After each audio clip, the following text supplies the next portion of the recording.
el mensaje de hoy es versículos mal utilizados. Esto me gustaría que sea la primera parte de una serie. No sé cuándo voy a poder continuar la segunda parte, pero al menos tenemos aquí la primera. El título lo he cogido de un libro, Versículos bíblicos mal utilizados, de Eric G. Bayerhoff.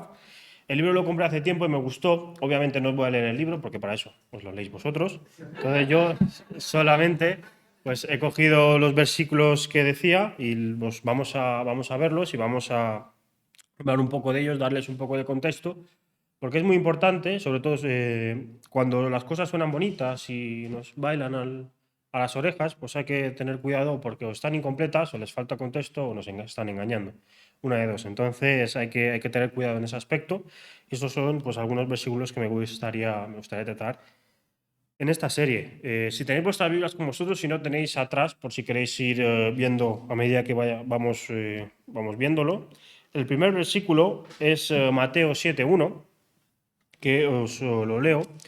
No juzguéis para que no seáis juzgados. ¿No? Y este versículo suena muy bonito, es corto, fácil de memorizar, te lo van diciendo de vez en cuando. Se ha utilizado mucho como escudo para cuando tú pecas, no me juzgues para que tú tampoco seas juzgado, y de alguna manera como autojustificándose en el pecado, y esto es un error. Esto es un error porque, como hemos dicho, es corto, es bonito, suena muy bien, pero está en su contexto, un contexto que cuando dices no juzguéis para que no seáis juzgados, pues no se aplica. Entonces, me gustaría que leyéramos eh, un contexto, los primeros 5 versículos de ese capítulo, para entender un poquito mejor dónde estamos y a dónde vamos. Versículo 1. No juzguéis para que no seáis juzgados, porque con el juicio con que juzgáis seréis juzgados, y con la medida con que midáis se os medirá.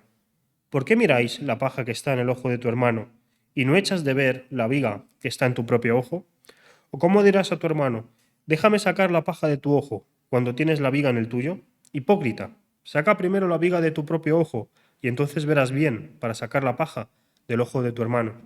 Y vemos aquí que ya no es tan sencillo como parece, ya no es un versículo, ya son varios. En contexto, esto son palabras de Jesús que dijo en el Sermón del Monte. Y para ponernos un poco en situación, ¿a quién iba dirigido esto? Es a todas aquellas personas que estaban con Jesús en ese día y estaban escuchándolo, y por ende nosotros que tenemos la enorme bendición de poder leer las palabras de Jesús en nuestro idioma y de manera tranquila, sin miedo a la persecución. Entonces también, por supuesto, van dirigidas a nosotros. Y cuando Jesús dice que no juzguéis para que no seáis juzgados, porque con el juicio con el que juzguéis seréis juzgados, habla específicamente de aquellas personas que juzgan a las otras con gran severidad, con gran rectitud, no les deja pasar ni una, pero luego a ellos hacen la vista gorda, se les va un poquito más, esto te lo perdono, esto así, ¿no? Pero a los demás no, y en especial cuando dice lo de la paja y la viga. Vale, la paja cuando puede ser un trocito chiquitito que se te puede meter en el ojo, pero nosotros ahora cuando hablamos de las vigas, nos, ahora hoy en día vemos las vigas, las típicas vigas de acero gigantes. Bueno, en esa época eran de madera, así un poco más pequeñas, pero ponemos un poco en la situación. Tú con una viga en el ojo así gigante, y dices, espérate, que te quite lo que te entra a ti en el ojo, que es una cosa chiquitita, un trocito de paja que te puede entrar. Entonces, yo no la dejaría, sobre todo porque en vez de sacarme la paja, me saca el ojo. Entonces, hay que tener cuidado en ese aspecto, y se refiere pues explícitamente a que a todos nos gusta juzgar. Yo creo que es algo inherente. Si a ti no te gusta juzgar, pues enhorabuena, espero que no recaigas. Pero a mí me gusta juzgar, y esto está mal por mi parte, y muchas veces me equivoco, sobre todo con el prejuicio, antes del juicio, que te equivocas y juzgas a los demás. Es mucho más fácil juzgar a los demás que juzgarte a ti, sobre todo porque cuando juzgas a los demás suelen ser cosas que ves. Entonces tú señalas a una persona, recuerda que cuando señalas un dedo apunta a la persona y 3 te apuntan a ti, entonces ten cuidado. Pero cuando señalas a las personas sueles señalar cosas que se ven. Entonces tú como persona estás juzgando a personas que son como tú. Pero Dios ve tanto lo de fuera como lo de dentro. Y cuando a ti te venga el juicio, Dios te juzgará siendo tu persona y el Dios, a menos que creas en él, por supuesto. Entonces, ahí ten cuidado porque tú ves las faltas de los demás, porque son exteriores, pero puedes no ver las tuyas, las que son interiores, pero Dios sí las conoce todas. Entonces esto se da mucho con las faltas que se ven, lo típico que vemos, uy, esa hermana lleva una falda muy corta, directa al infierno, o uy, ese hermano todo tatuado, bueno, este está poseído ya por demonios, pero de mi codicia, envidia y gula, mejor no hablemos, que esa como está en el interior, pues no se ve. Bueno, quizás la gula un poquito, ¿no? Pero bueno, entonces siempre se va a lo exterior sin fijarse en lo interior y el pecado es el pecado. O sea, da igual que sea interior o exterior, el pecado y digamos, la recompensa del pecado es la muerte, da igual qué pecado sea. Entonces, ante estas palabras, ¿qué hacemos? ¿Nos quedamos aquí todos esto en la fiesta de los pecadores y no juzgamos a nadie, no intentamos reprochar, corregir a nadie? Pues no, pues no. Lo que tenemos que hacer es justamente evitar ese pecado, intentar ayudar a nuestros hermanos y hermanas para que no pequen, pero de una manera muy específica, que por supuesto también se da en la Biblia. Entonces, como se da en la Biblia, vamos a ir leyendo los pasajes donde se dan. Me gustaría en primer lugar leer Gálatas 6, del 1 al 5, que dice así, Gálatas 6, del 1 al 5. Hermanos, si alguno es sorprendido en alguna falta, vosotros, que sois espirituales, restauradlo con espíritu de mansedumbre. Al hacerlo, considérate a ti mismo, no sea que tú también seas tentado. Sobrellevad los unos las cargas de los otros, y cumplid así la ley de Cristo. El que se cree ser algo, aunque no es nada, a sí mismo se engaña. Así que, cada uno examine su propia conducta, y entonces tendrá motivos de jactarse, pero solo respecto de sí mismo y no por otro, porque cada uno asumirá su propia responsabilidad. Y vemos cómo tenemos que actuar cuando vemos a un hermano un hermano o una hermana, aquí se refiere a la iglesia en su completitud, cometiendo una falta. Debemos ser mansos, debemos acercarnos con amor, no con reproche. Siendo conocedores, aquí lo dice muy bien, considérate a ti mismo, no sea que tú también seas tentado. Es decir, no eres libre de tentación y puedes caer perfectamente en el mismo pecado que estás jugando en ese momento. Entonces, aquí siempre con amor, con mansedumbre, intentando ayudar al hermano o a la hermana a que salga de su pecado, siempre siendo conocedores de que nosotros no estamos tan lejos de caer también en el pecado. Entonces no vayamos con vanagloria, con yo sé mejor que tú, sino vamos juntos, llevamos las cargas los unos de los otros para salir adelante de esto. El siguiente pasaje que me gustaría leer también en relación con esto es Santiago 5, 19 y 20, que dice así: Hermanos, si alguno de entre vosotros se ha apartado de la verdad y alguno lo hace volver, sepa que el que haga volver de su mal camino al pecador, lo salvará de la muerte y cubrirá muchísimos pecados. Y la manera de acercar a una persona del pecado, de la muerte, no es muchas veces, digo muchas veces porque alguna vez funcionará, pero muchas veces no decir, eres un inútil, vas a arder en el infierno tú y toda tu familia, estás condenado, sal de ahí, ¿no? A lo mejor le quedas la trayectoria que debas seguir, quizás en un acercamiento más de amor y no de reproche, porque a lo mejor esa persona es perfectamente consciente de su pecado y lo que menos quiere es que le sigan reprochando, sino mostrar el amor que Dios tiene para ellos, porque con ese amor es con el que pueden salir del pecado, superarlo y ser salvos. No muy lejos de nuestro pasaje inicial en Mateo, encontramos el siguiente pasaje que me gustaría leer, Mateo 18, del 15 al 20, que dice así: Por tanto, si tu hermano peca contra ti, ve a buscarlo y habla a solas con él para hacerle ver su falta. Si te escucha, habrás ganado a tu hermano. Y ya sabemos lo que pasa cuando se gana sobre un pecado. Ese pecado queda perdonado. Pero si no te escucha, insiste llevando contigo una o dos personas más, para que sean testigos de todo lo que se dice. Si no los escucha a ellos, dilo a la iglesia. Y si no escucha a la iglesia, tenerlo por gentil y recaudador de impuestos. Os aseguro que todo lo que atéis en la tierra será atado en el cielo, y todo lo que desatéis en la tierra será desatado en el cielo. Otra vez os digo que si dos de vosotros se ponen de acuerdo en la tierra acerca de cualquier cosa que pidan, les será hecho por mi Padre que está en los cielos. Porque allí donde dos o tres congregados en mi nombre, estoy yo en medio de ellos. Recordad el último versículo, el número 20, porque hablaremos de él en una sucesiva parte. Pero centrémonos en el principio del pasaje, la manera de confrontar una falta que pueda tener un hermano nuestro no es haciéndolo público de primeras, un directo en TikTok aquí para que todo el mundo lo vea, sino que es a solas, hablas con él, intentas hacerle entrar en razón, ver que esa actitud puede ser contraria. Si no te hace caso, trae a una o dos personas más, igual, en la intimidad, personas de confianza, para que vea que no es tú contra él, sino que hay más personas que pueden pensar que su actitud es errónea.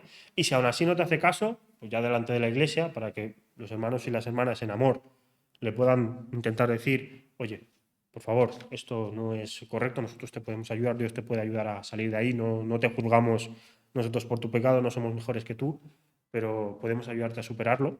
Y si ya después de eso sigue pasando de ti, pues tenlo por gentil y por recaudador de impuestos.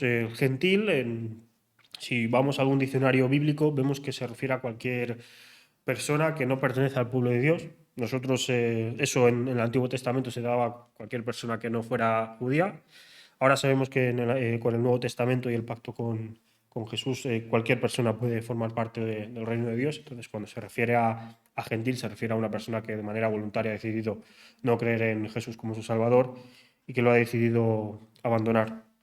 Y luego, pues el tema de los recaudadores de impuestos, que también se tenía por muy malos en esa época debido a que normalmente además de recaudar impuestos de manera abusiva, lo hacían en esa época para los romanos también, que no solo los cobraba para los temas judíos, sino también para los romanos y muchas veces lo hacían de manera errónea, en el sentido en el que cobraban de más para enriquecerse ellos y dejar al pueblo más pobre. Entonces la gente les odiaba y eran desgraciados. De hecho, Mateo era recaudador de impuestos y Jesús le dijo que fuera y él lo fue. Se levantó de la mesa y fue con Jesús. Entonces a Mateo le pillaba esto de cerca, el tema de recaudador de impuestos.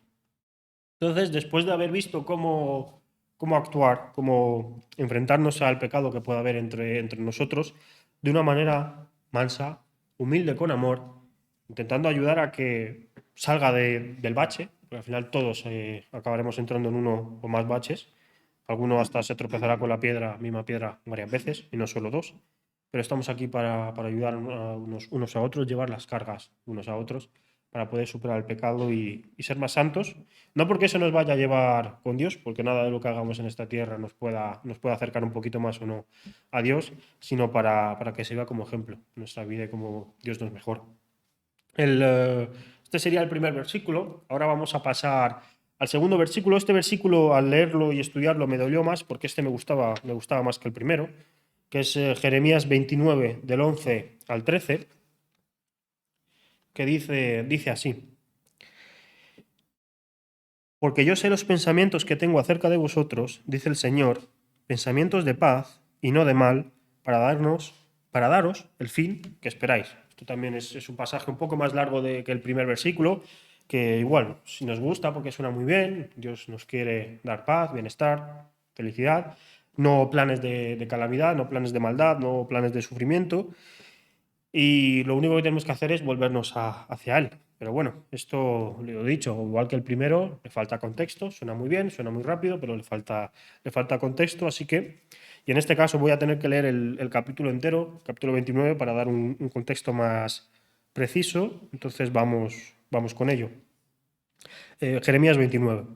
Estas son las palabras de la carta que el profeta Jeremías envió desde Jerusalén a los ancianos que habían quedado de los que fueron deportados, a los sacerdotes y profetas, y a todo el pueblo que Nabucodonosor llevó cautivo de Jerusalén a Babilonia. Aquí, en contexto, vemos que fue justo cuando Nabucodonosor invadió Jerusalén, destruyó gran parte de la ciudad y se los llevó a gran parte de ella cautivo. Esto es algo que pasaba comúnmente en el pueblo de Israel, cada vez que había un periodo en el que se volvían a Dios, volvían a creer en Él, luego otro periodo en el que decidían rehusar de Dios y empezar a adorar otros ídolos.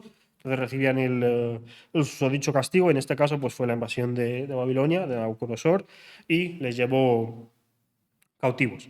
Pero dice, versículo 3, por medio de Asa, hijo de Safán, y de Gemarías, hijo de Hilcías, a quien envió Sedequías, rey de Judá, a Babilonia, a Nabucodonosor, rey de Babilonia.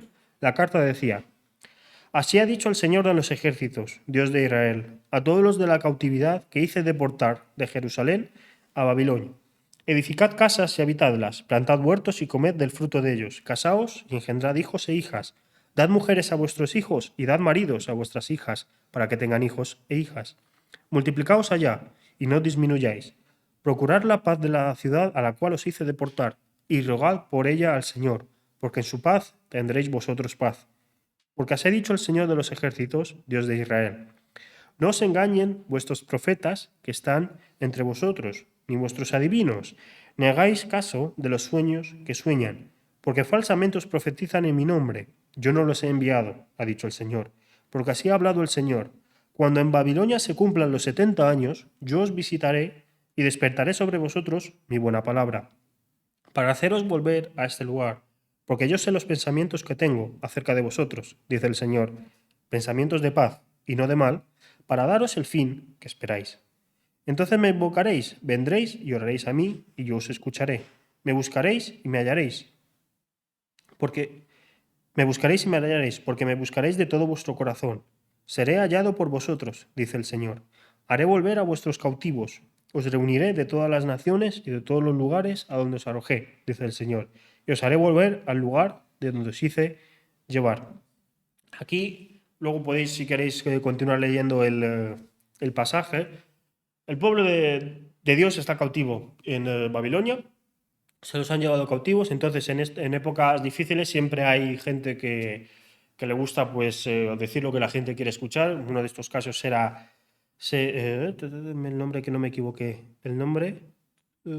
Ananías.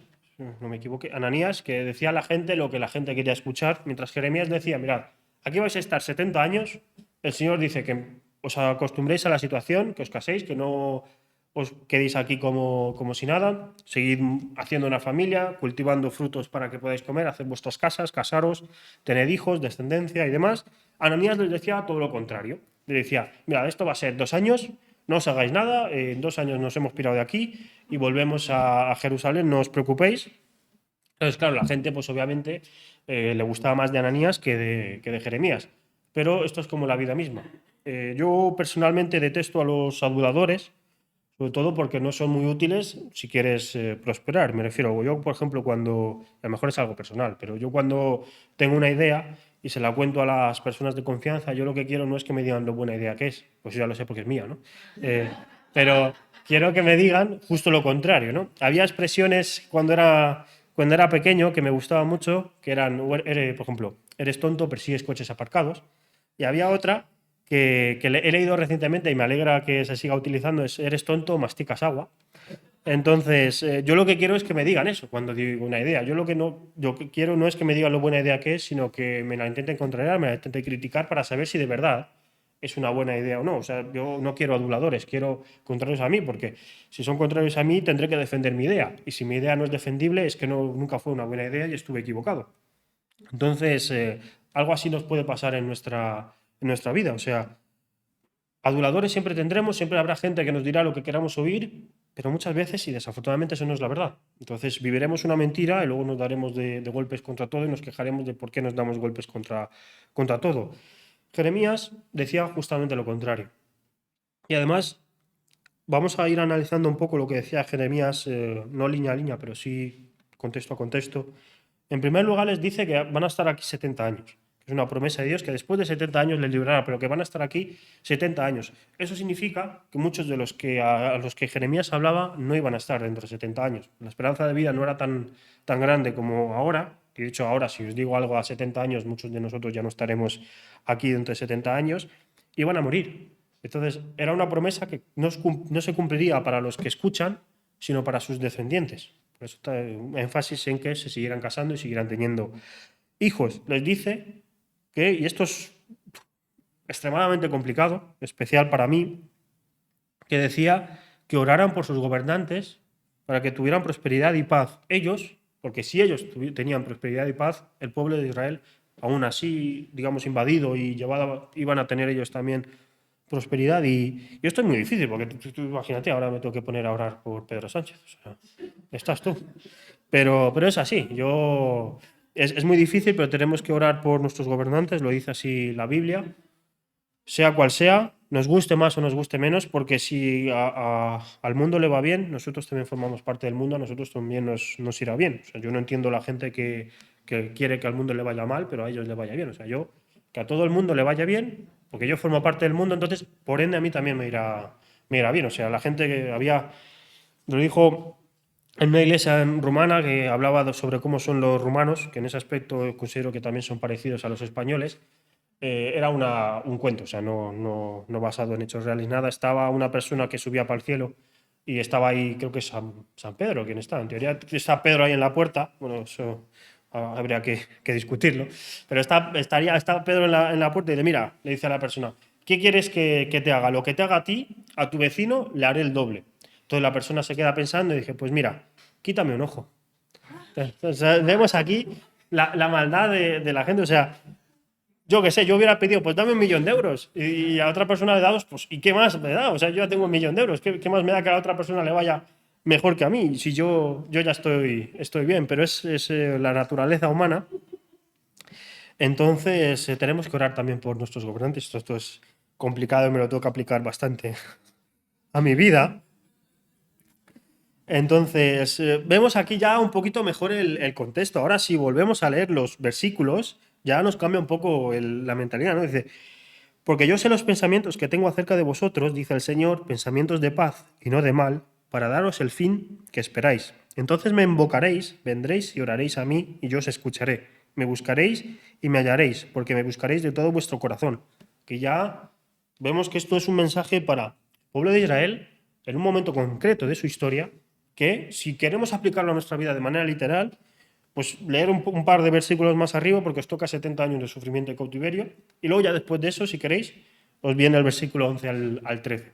Entonces, claro, ¿qué hacemos ahora? ¿No? Porque esto es...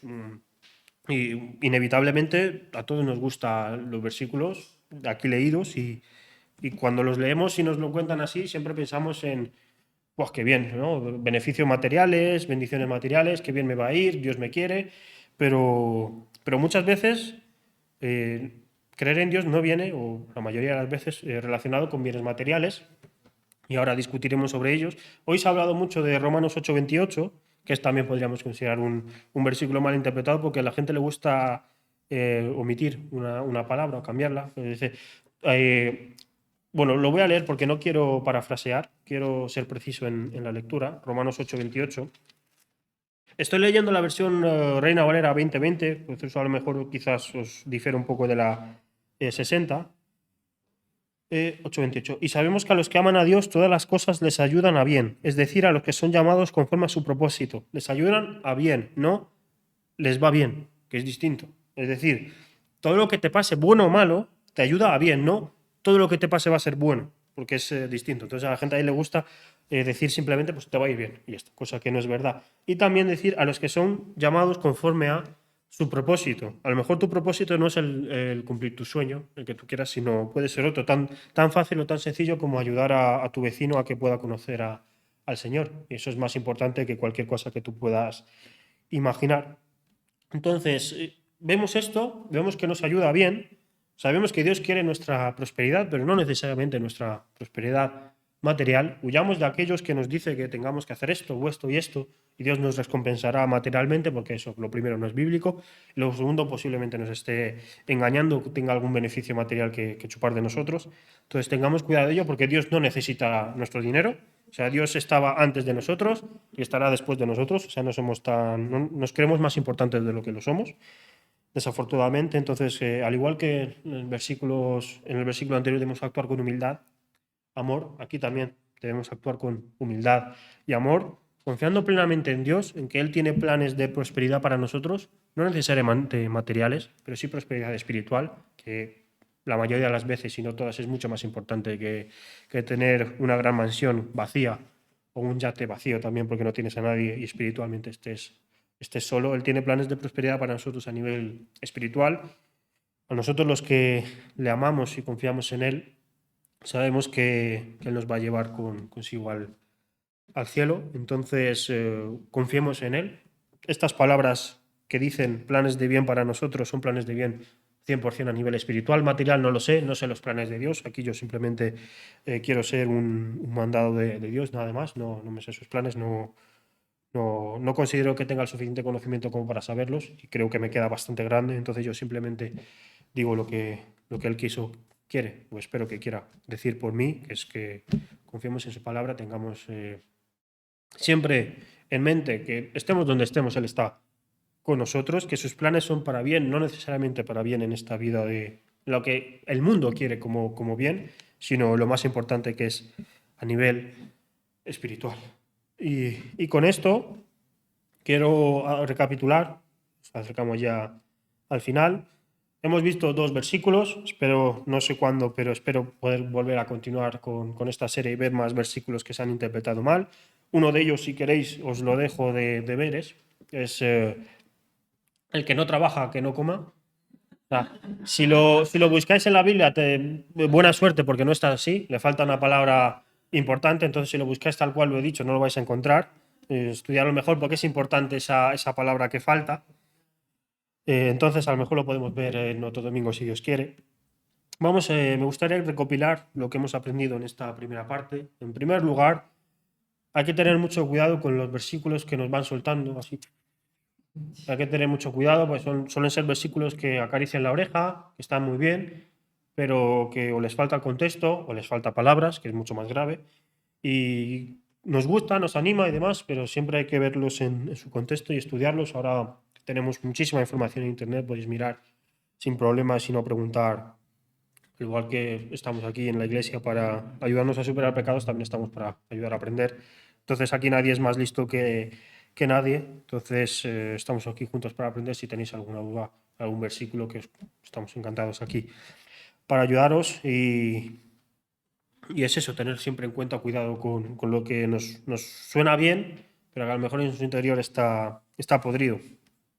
Y también, por último, confiemos en el plan de Dios para nuestra vida. No lo conocemos.